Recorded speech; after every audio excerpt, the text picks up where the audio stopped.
Hello students, so this is our question. Two particles are released from the same height at an interval of 1 second. How long after the first particle begins to fall will the two particles be 10 metre apart? तो हम मान के चलते हैं कि दो particle हैं जिनको अपन ने सेम हाइट से फेंका है, ठीक है, ये छोड़ा है जो भी है। अब आगे क्या बोला है आपसे कि 1 सेकंड बाद फेंका गया, यानी अगर इसको मैं फेंकता हूं अभी तो इसको 1 सेकंड बाद फेंकूंगा। How long after the first particle begins to fall will the two particle be 10 meter apart? अब दोनों पार्टिकल को आप फेंक चुके हो, इसको 1 सेकंड बाद फेंक चुके हो। अब दोनों पार्टिकल हवा में है और दोनों पार्टिकल के बीच में 10 मीटर डिस्टेंस आ चुकी है, यानी ये यहाँ आ चुका है। मान लो सेम ही लाइन फेंका है तो ये यहाँ है, तो ये वाला फर्स्ट पार्टिकल आपका यहाँ कहीं होगा, ठीक है, यहाँ कहीं होगा।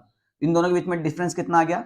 10 मीटर का आ गया, ठीक है। ये अलग अलग बताना पड़ता है, मगर ये वाला जो पार्टिकल है दोनों सेम लाइन पे ये नहीं है, तो इन दोनों के बीच की डिस्टेंस कितना है? 10 मीटर है। और how long after the first particle, यानी फर्स्ट पार्टिकल को फेंके कितना टाइम हो गया ये निकालना है। तो मैं मान के चलता हूं ये फर्स्ट पार्टिकल यहां से यहां टी टाइम में पहुंचा होगा और ये हाइट कितना है? h। तो ये सेकंड पार्टिकल जो है ये यहाँ पे कितने टाइम में पहुंचा होगा? t-1 में, क्योंकि क्वेश्चन में दे रखा है 1 सेकंड बाद फेंका है।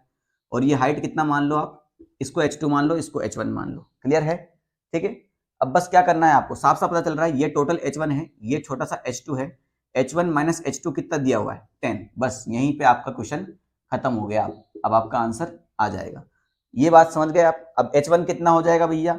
यहां से अपन ने क्या किया है? रिलीज्ड यानी ड्रॉप किया है, तो u 0 है दोनों केस में, इसमें भी u 0 है उसमें भी u 0 है। तो बेटा क्या हो जाएगा? ये हाफ g t स्क्वायर, इसका टाइम कितना है? t ही है, तो half g t square minus इसका टाइम t1 है, t-1 है, तो ये हो जाएगा हाफ g t-1 का whole square is equal to 10। इसमें कोई डाउट नहीं होना चाहिए। तो ये हो जाएगा आपका half G T square minus, इसको थोड़ा ओपन करिए, तो ये हो जाएगा हाफ जी और t-1 square A square plus B square minus 2ab is equal to 10। इसको अंदर मल्टीप्लाई कर दीजिए, तो ये हो जाएगा half G T square minus half G T square plus half g minus 2t g/2, ठीक है, यही होगा ना, इज इक्वल टू 10।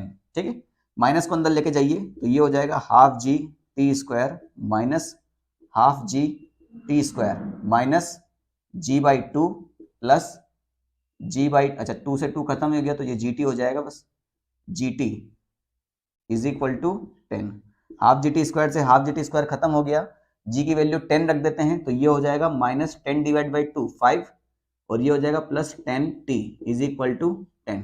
5 उधर गया तो 10t इज इक्वल टू 15, तो t is equal to 15 divide by 10 यानी 1.5 सेकेंड। यही आपका फाइनल आंसर है जो कि ऑप्शन नंबर ए में दिया हुआ है। ठीक है।